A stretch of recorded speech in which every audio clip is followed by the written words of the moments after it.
Ang kasiyahan ng aso sa pagitan ng tao. Ang mga aso ay ilan sa mga pinakapopular na alaga sa buong mundo. Kilala sila sa kanilang tapat at masayang ugali, kaya't hindi nakapagtataka kung bakit laging may espesyal na lugar sa puso ng mga tao ang mga aso.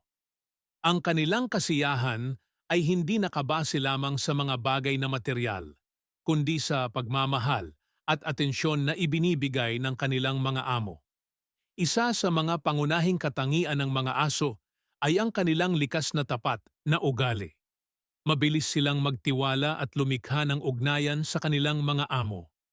Ang kanilang kasiyahan ay hindi nakasalalay sa kung anong materyal na bagay ang ibinibigay sa kanila, kundi sa simpleng presensya ng kanilang mga amo.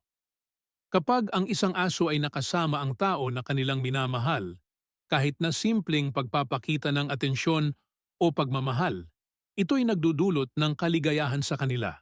Ang mga aso rin ay may likas na pagpapakita ng kasiyahan sa mga simpleng bagay.